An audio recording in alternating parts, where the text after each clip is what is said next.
In this episode of the podcast, you're going to learn some great information about breastfeeding from Kendall, the founder of the Balanced Boob.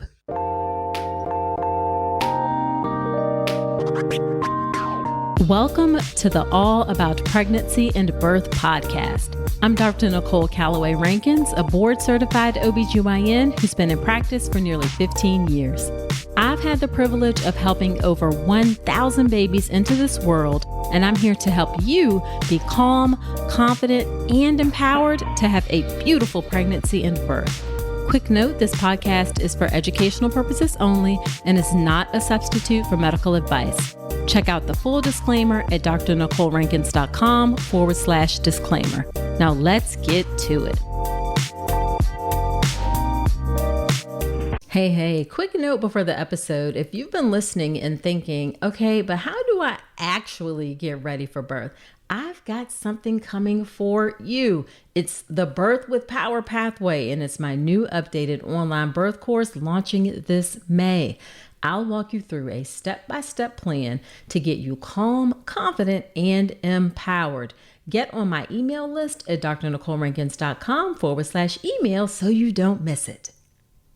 Hello there. Welcome to another episode of the podcast. This is episode number 213. Whether you are a new listener or a returning listener, I am so glad that you're spending some of your time with me today. In today's episode, we have Kendall. Kelly is a nurse and an IBCLC, that's an international board certified lactation consultant, and she's the founder of the Balanced Boob, which provides support and education to breastfeeding families. As a nurse and IBCLC, Kelly spent years in a busy birthing center, and so she knows the real challenges that face new parents.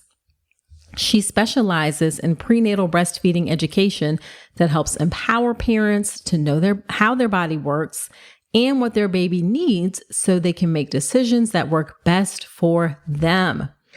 She really believes that knowing and practicing some skills pre-birth will help build parents' confidence so they can help their baby feed through any early challenges and build a great milk supply.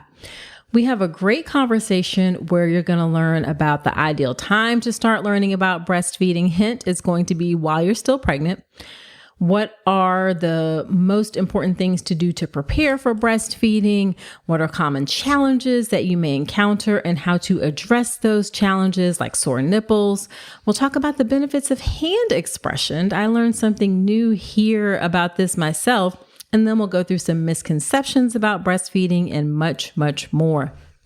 You're definitely going to learn a lot from this episode today. Now, before we get into the episode, if you haven't already invested in childbirth education, then please do so. Childbirth education is so important to help you really be prepared for all of the things that may come your way during your birth. Of course, I have a fantastic option in the birth preparation course. The birth preparation course is my signature childbirth education class. It's all online. It will get you calm, confident, and empowered to have a beautiful birth experience. Thousands of folks have gone through the course. I would love to be able to serve you in the course too. Great information all the way from how to get in the right mindset for your birth to some tips to help you get off to the postpartum, help you get off to a great start postpartum, to everything in between, what happens in your body during labor and birth, possible scenarios that you may encounter so you can be ready for those. And the course is really, really geared towards folks who plan to give birth in the hospital. That's what I know. That's what I am exceptional at. And that is what I teach you about as well. So you can check out all of the details of the birth preparation course at drnicolerankins.com/enroll. All right, let's get into the conversation with Kendall from the Balanced Boob.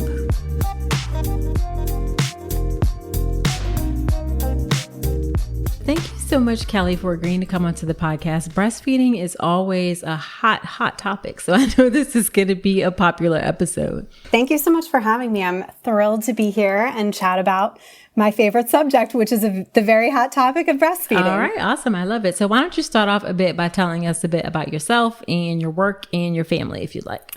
Yeah, so I am a nurse and a lactation consultant in IBCLC. IBCLC, which stands for International Board Certified Lactation Consultant. Okay. And I am the mom of 2, and I'm married to my college sweetheart, and Aww.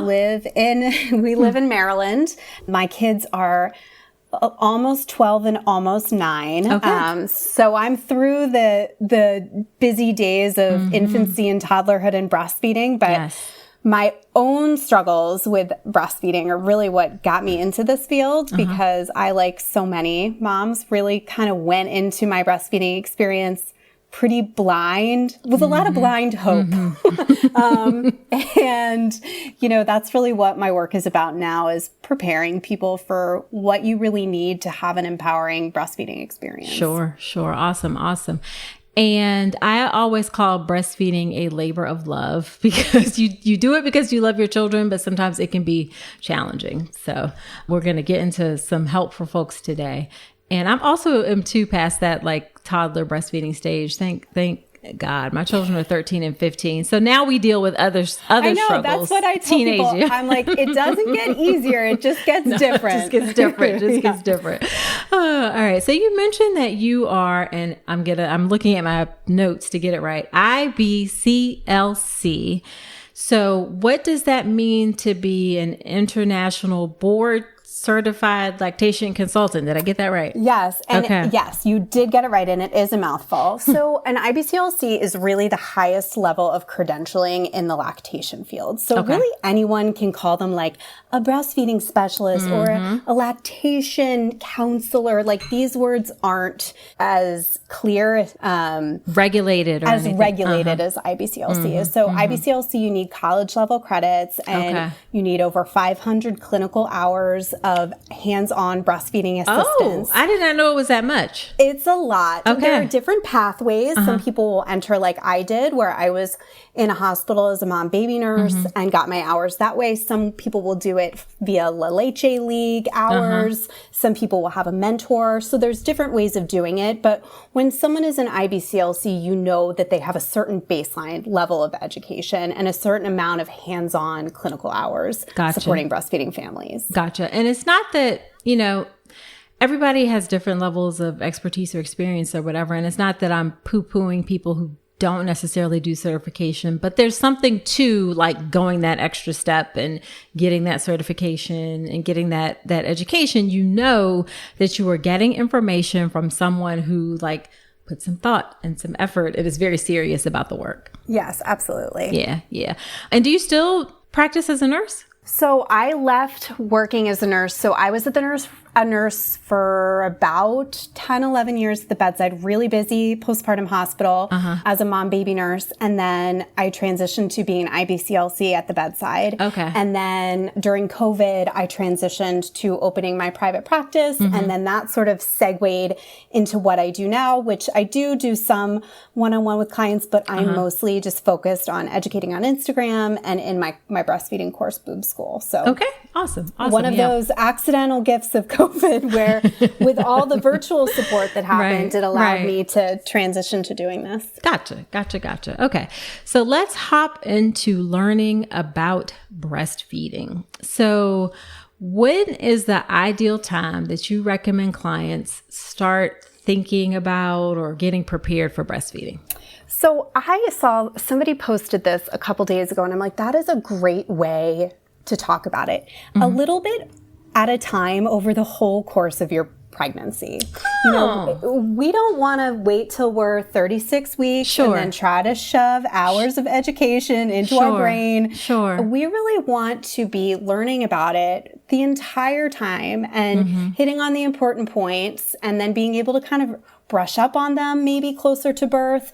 But really, that's where we don't overwhelm ourselves and we can actually retain some of the information. Because parents usually, I mean, you know this as an OBGYN, parents usually decide if they're interested in breastfeeding very early on. Usually in the first trimester, they've decided if they're interested. So I really think, not soon after that is really where people should start the process of getting educated. Awesome. Okay. Yeah. I never really thought about that. And it's not something that we even really necessarily bring up in the prenatal conversation until the third trimester when we're talking about like getting a breast pump and that kind of thing. So that's great that you say start early. It doesn't have to be overwhelming, right? Like it doesn't have to be like you're reading every single day about breastfeeding or anything like that. Not at all. But like if you think about when your breasts really are starting to get ready for breastfeeding, you're producing colostrum as early as 16 to 22 weeks gestation. Which freaks people out sometimes, but it happens.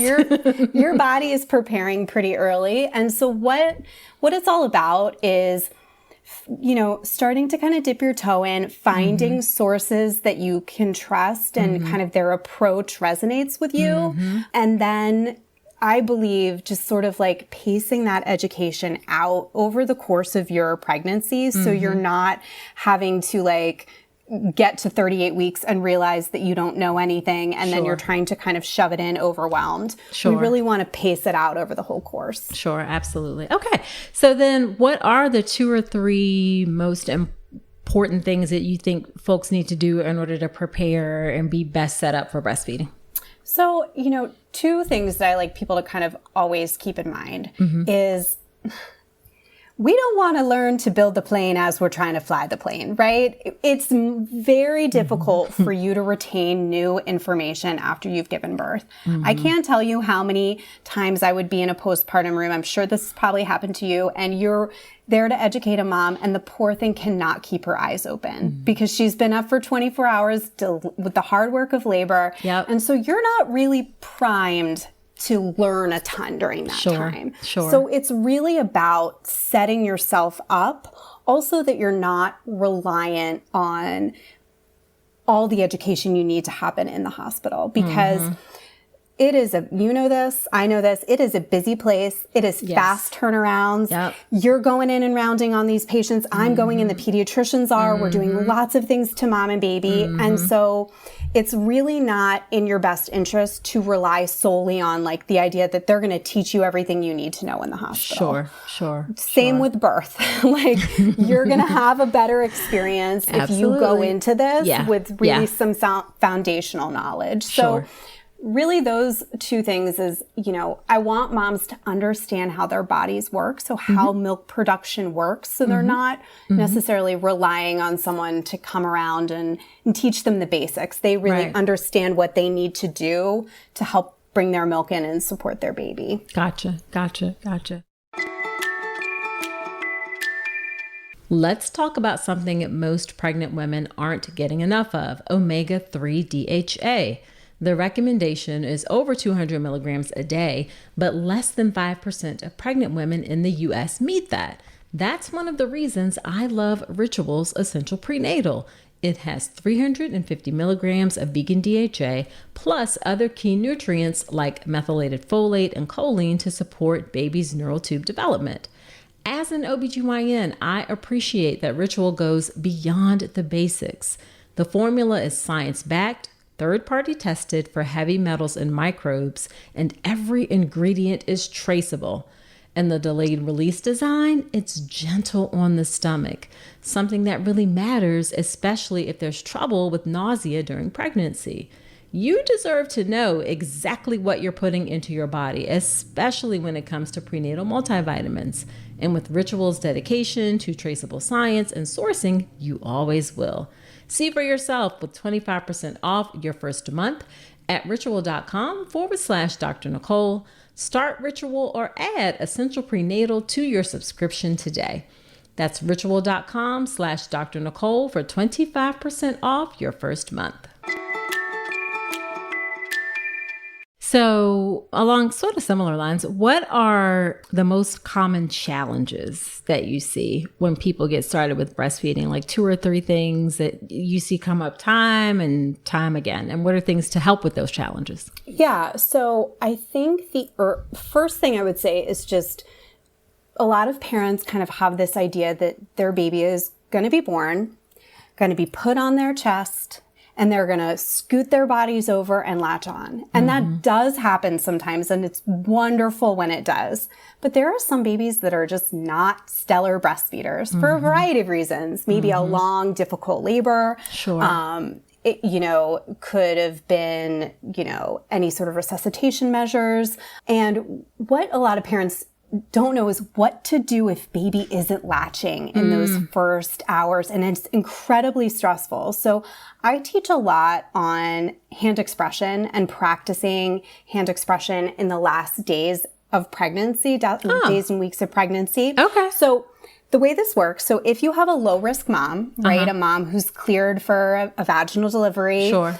She's allowed to have sex, she's allowed to raise her oxytocin levels, she can practice hand expression, which is literally using your hand to practice expressing drops of colostrum. Okay. Now, some moms will get drops of colostrum and even decide to bring those with them to the hospital to supplement baby. Some moms, that doesn't appeal to them. But Sure. even practicing it, because what studies have shown is that if moms hand express within the first hour after birth, they end up with 160% more milk at 6 weeks. It's like a crazy bang for your buck. Crazy. Yes, because of that big hormone shift that happens when that placenta is delivered.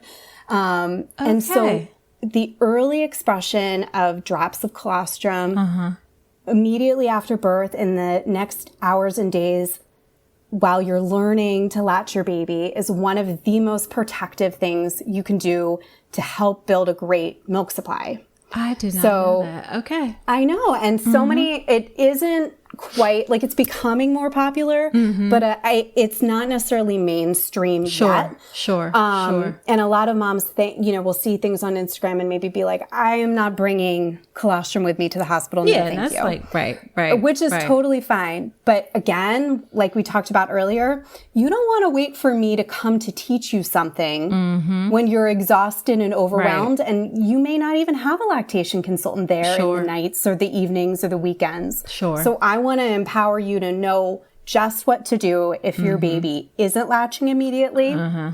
So I would say that's one thing, kind of this expectation that baby's going to go on and start breastfeeding like a champion. And then I think the other thing is sore nipples, because breastfeeding, although it's really instinctual for babies and there's lots of natural reflexes that are hardwired into their brain, parents have to learn how to do this. And really, we learn as humans best by watching other people breastfeed. Which doesn't happen in our society. Right. And many moms have never seen that, and back when we were living in communities where we were multi-generational homes and lots of women together, it would have been easier for moms to see this, 100%. See what it's actually like to breastfeed a newborn. Because a lot of people have seen someone breastfeeding a 1-year-old or something, or a 6-month-old. But not many people have seen what it's like to breastfeed a newborn baby. And a lot of moms also think that pain that comes with early breastfeeding is, expected or just part of like the cross that we must bear as women and mothers. And it's really not. Right. It's common, but pain is your body's way of telling you something isn't right.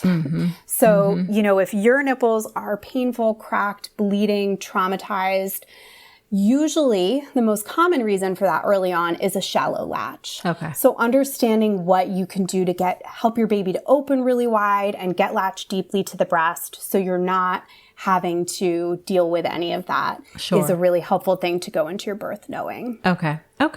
And what are your thoughts on to try to manage those sore nipples? Do you recommend I know lanolin cream is pretty common, or ointment? Is there anything in particular that you recommend? So the studies on lanolin really aren't that good. It's actually not very effective, although it's been around for a long time. What I recommend are a product called Silverettes. And they're silver nursing cups. And in medicine, silver is antifungal and antimicrobial. They'll even use it in some wound dressings. And what we know about how wounds heal is moist wound healing works really well.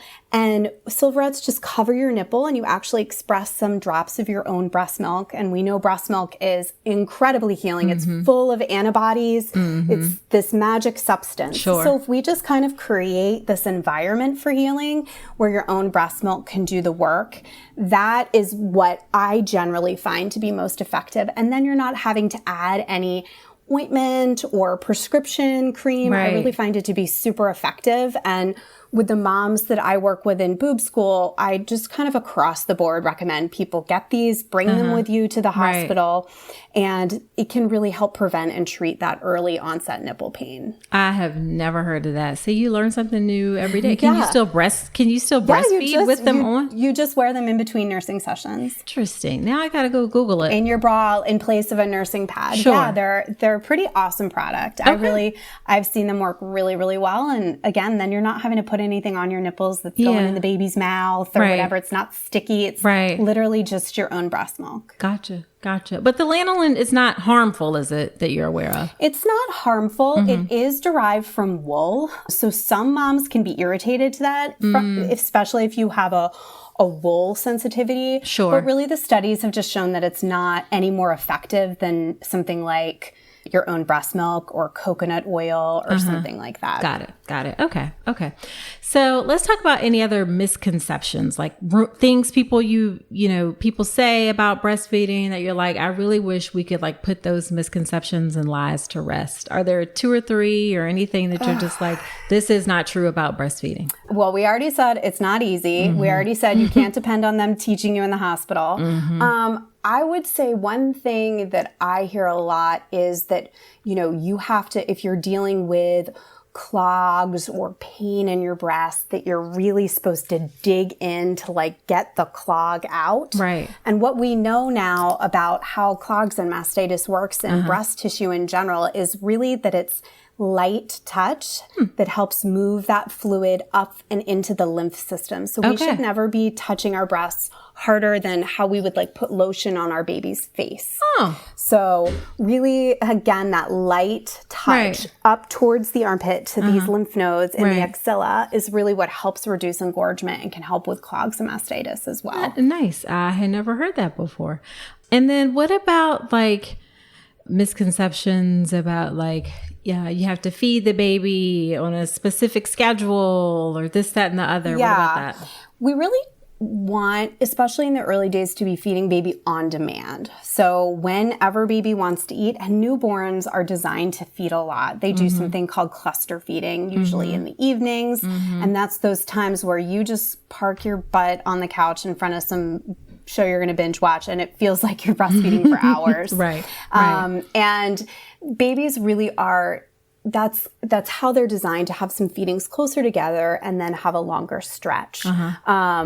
And another common thing that we hear is feeding baby like for 15 minutes on one side and 15 minutes on the other. That's also not true.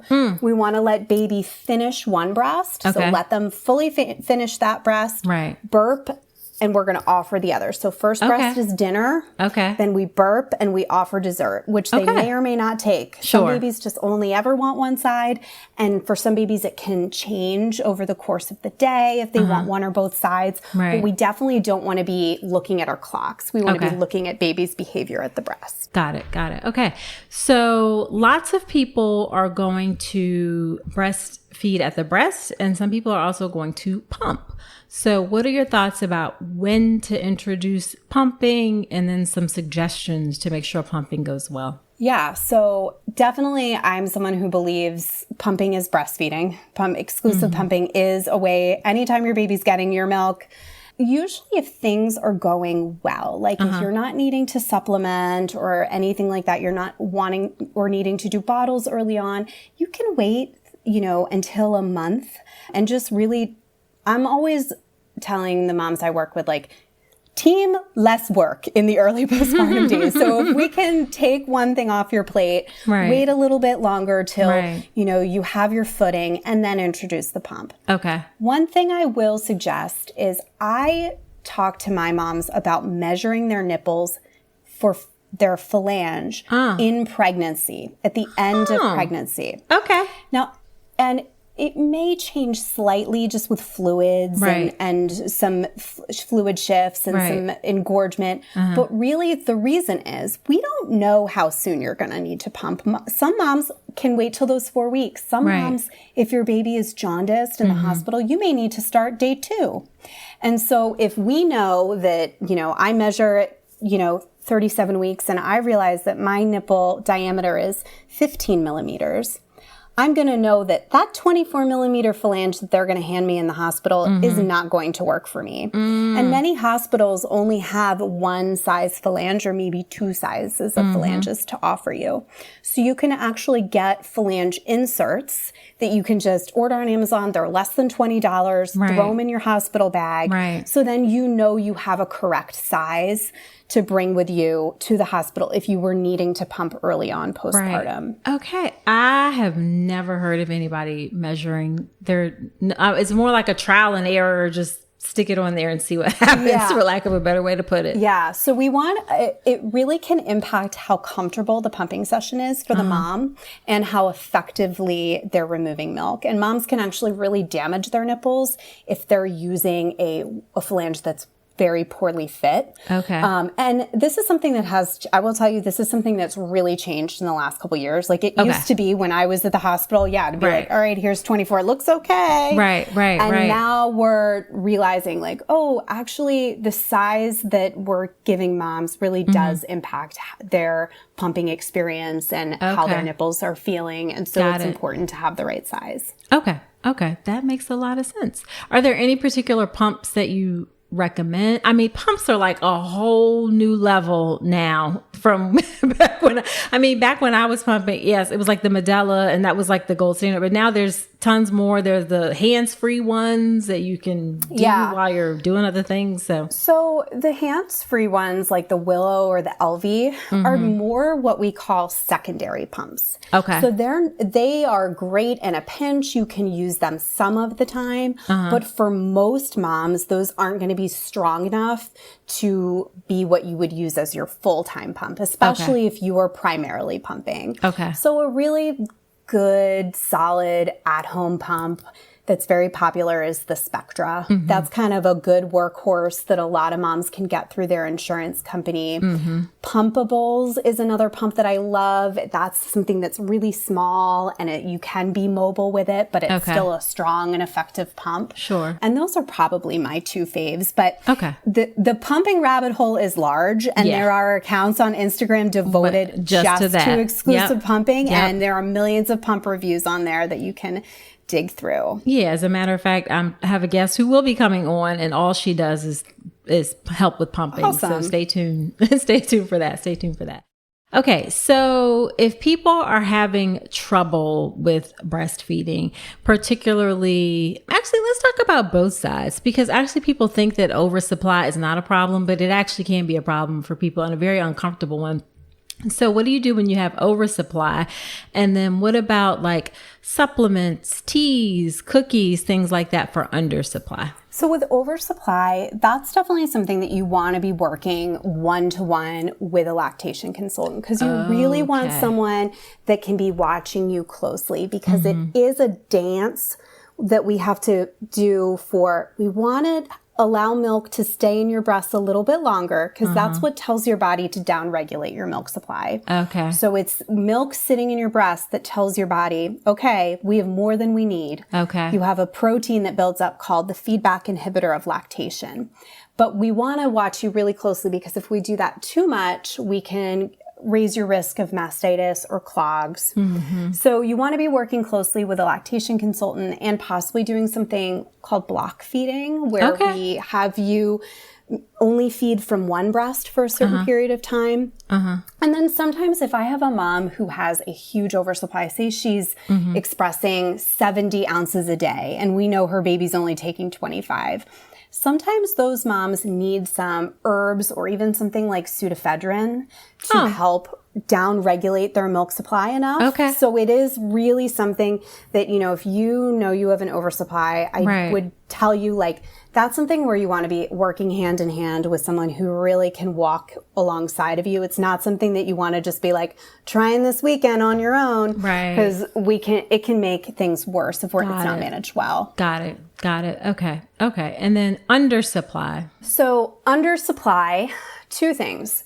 The key with low supply is getting to the root cause. So there are two kinds of low supply. Okay. Something called primary low supply, and those are the cases with moms who may have insufficient glandular tissue or maybe PCOS or hypothyroid. They may have a medical condition that impacts their ability to make milk. Sure. And there's secondary low supply where maybe baby is tongue-tied or mom didn't get good breastfeeding information early on. There was a lack of stimulation, something along those lines. And you can have a combination of both. Okay. But with low supply, we really want to target how we're treating you to what's going on. Gotcha. Because if you are a mom with insufficient glandular tissue, you can eat every damn cookie in the world and you can be feeding your baby. Yeah.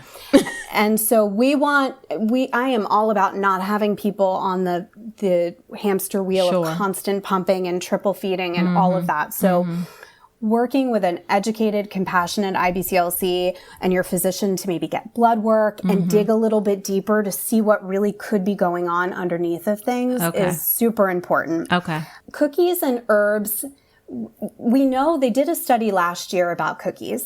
Oh, okay. And I love cookies. Right. And what they found out is they don't really help.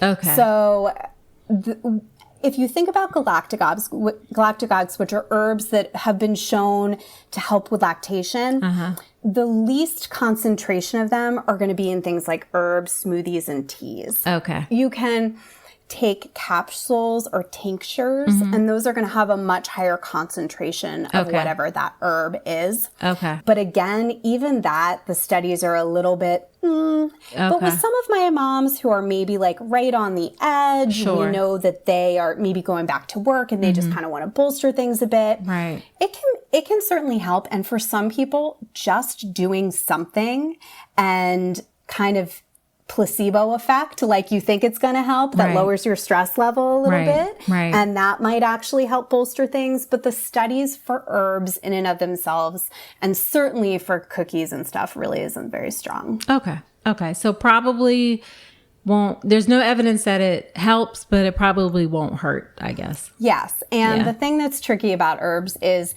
it's very trial and error. We don't quite know what is going to work for you until you try it. Got it. And those things they're expensive. Okay. So before I recommend any of those with people, we're going for the low hanging fruit. Right. We're going to make sure that baby is efficient, that you have a well-fitting pump, that you're emptying your breast effectively. Because if you're not doing those foundational things, you can eat all the cookies, drink all the teas, take all the capsules, and it's not going to make up for that. Okay.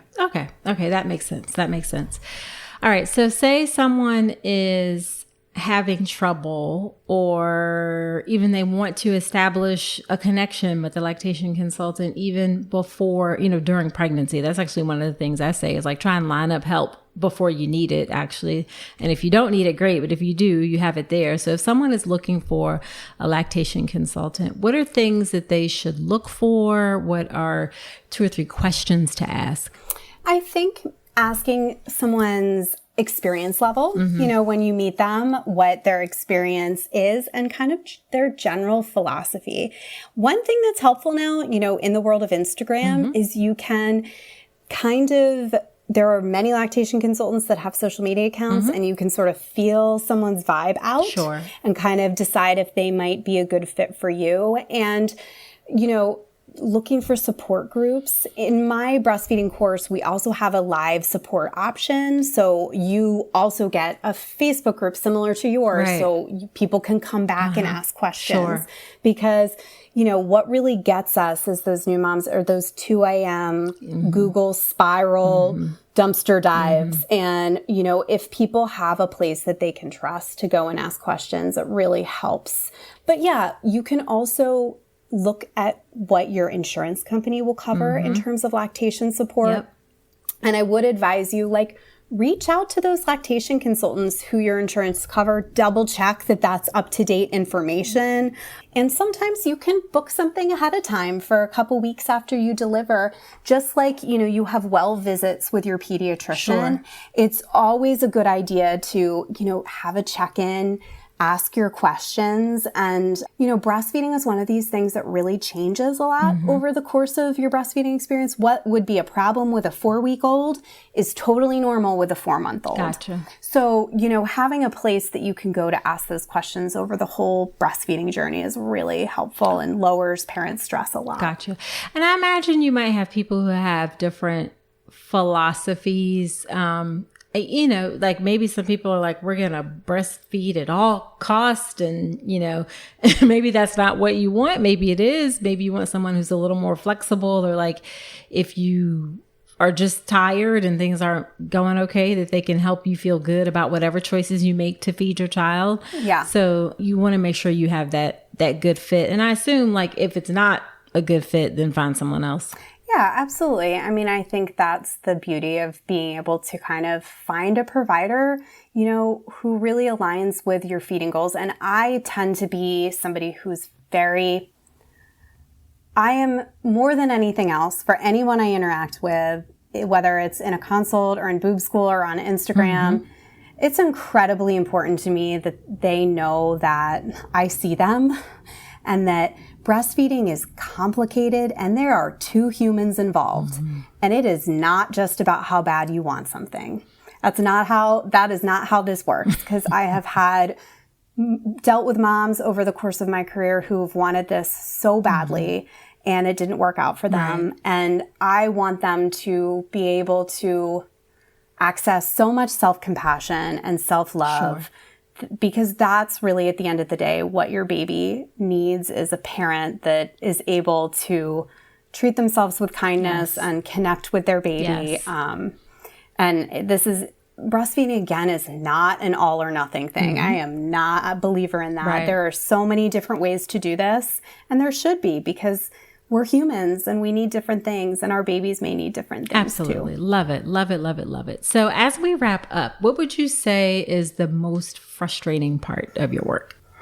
Oh, geez. I think the most frustrating part of my work is just how much misinformation is out there.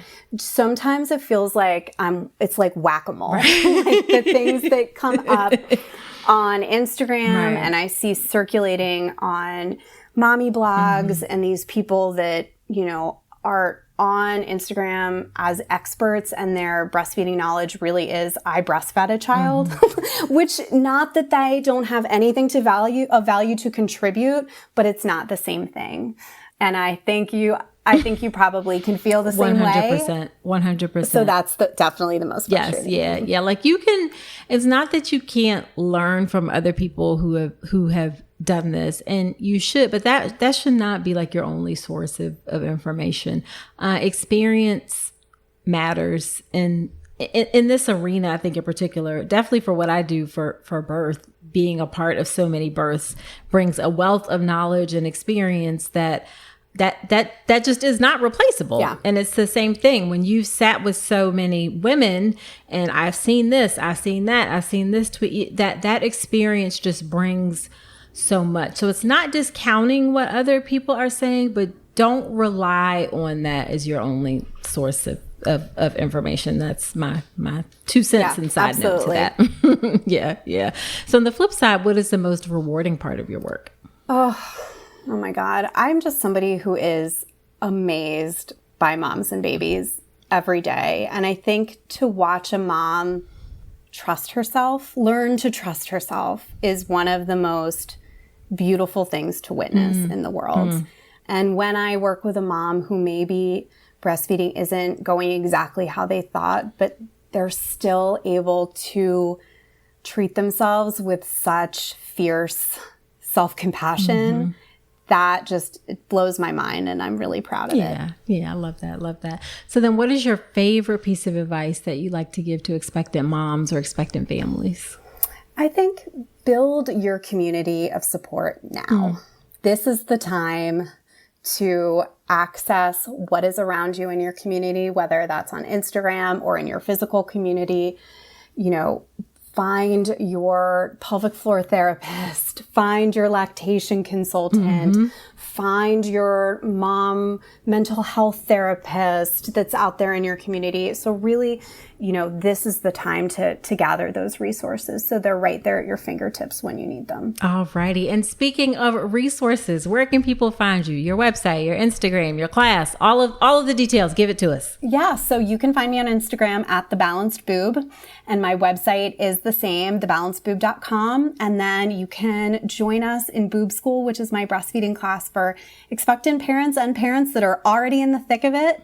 Really, we work to support you in all the things that can come up with breastfeeding. Okay. So awesome. Well, thank you so much. And of course, we'll link all that in the show notes. Well, Kelly, thank you so much for agreeing to come onto the podcast. Super helpful information. Thank you. Awesome. It was so wonderful to chat with you.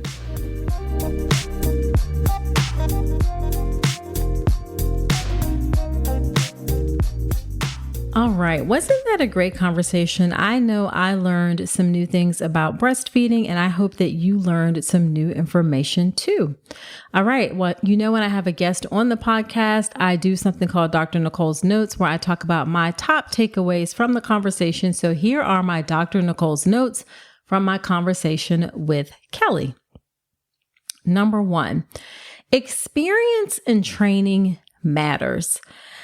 It really makes a difference, the background that people have when they come to sharing information, whether it's online or on websites or podcasts or wherever it is, the medium. And I'm saying this because I'm starting to see more and more people who are online and sharing information, and they don't necessarily have a lot of experience or a lot of training, and that is being reflected in the type of information that they're sharing, that it's really inaccurate. Some of it is just flat out wrong.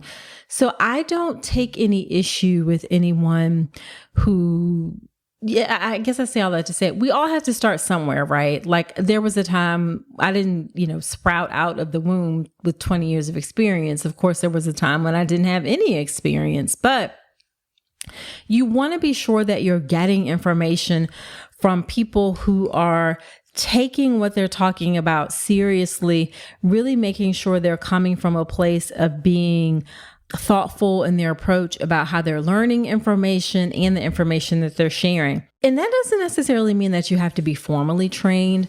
Like the best example I can think of, my husband is not like formally trained in building things, right? But he builds cabinets in his garage. He puts like really detailed things kind of together. He's built like the closet shelves in our closet.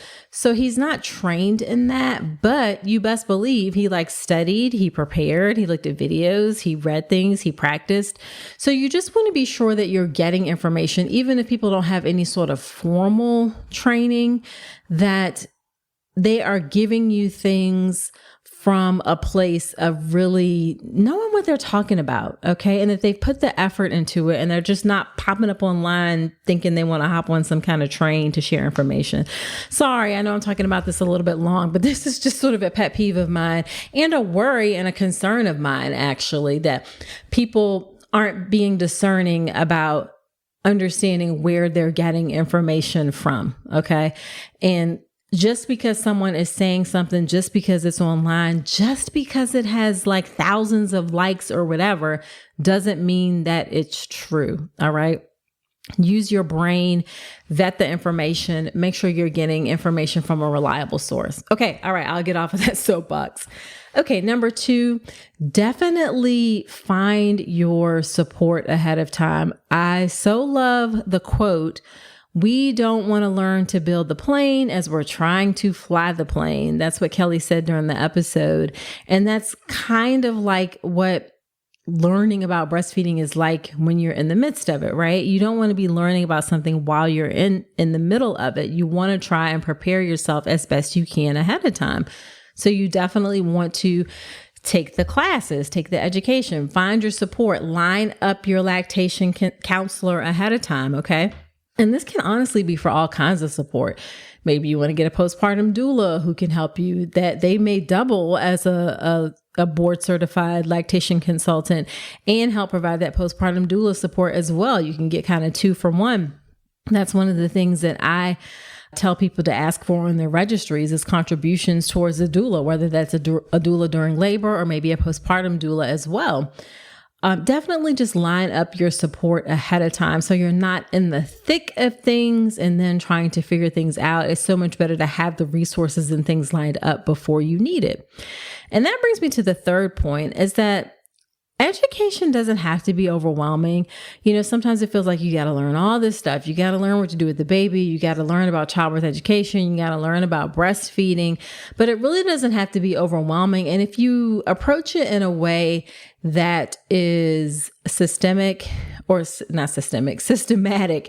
is systematic and sort of manageable, if you can find resources that help take the guesswork out of you having to figure different things out, right? So if you can find people who've already kind of gotten the information together for you, or you find resources, like this podcast, like the birth preparation course, or people who are online in various formats, and they've kind of organize things for you. It doesn't have to be overwhelming. It's like a little bit a day. You start towards the middle of your pregnancy and just kind of prepare yourself slowly. It doesn't have to, I don't want you to feel like it has to be overwhelming or you have to know every single thing. You're not going to know every single thing, but you can definitely know a general idea of how to approach your labor, how to approach your birth, how to be prepared for breastfeeding. Honestly, the baby part, that feels like the scariest part, like taking care of a human being. But honestly, those things you do kind of figure out, like bathing, diapering, those things you figure out fairly easy. But I do think help with breastfeeding, definitely help with, you have to take childbirth education. That's a non-negotiable for sure, especially in the U.S. healthcare system. It doesn't have to be overwhelming. You can definitely check out my course, the birth preparation course for your childbirth education. That's drnicolerankins.com/enroll. The benefit with that, because it's online and you get it all at once, you can do it at your own time, your own pace, and kind of go through it in a way that makes sense for you. And of course, you have that support with it as well, where you can get follow-up questions answered inside of the private Facebook community, the Inner Circle community that comes with the course as well. Woo. Okay. All right. So there you have it. Do me a solid. Share this podcast with a friend. I am on a mission to reach and serve as many of the 4 million people that have a baby in this country every year as possible. So I would so appreciate your help with that. So hit that share button, share this podcast with a friend, with a client, with a coworker, whoever you can. I would so appreciate it. And also subscribe to the podcast wherever you are listening to me right now. Leave an honest review inside of Apple Podcast, or come follow me on Instagram at Dr. Nicole Rankins. I provide information there. It's a great place to connect outside of the podcast, where I also provide great information, and you can shoot me a DM there. Let me know what you think about the show. I'm always open to show suggestions, all of that great stuff. Again, on Instagram at Dr. Nicole Rankins. So that is it for this episode. Do come on back next week, and remember that you deserve a beautiful pregnancy and birth.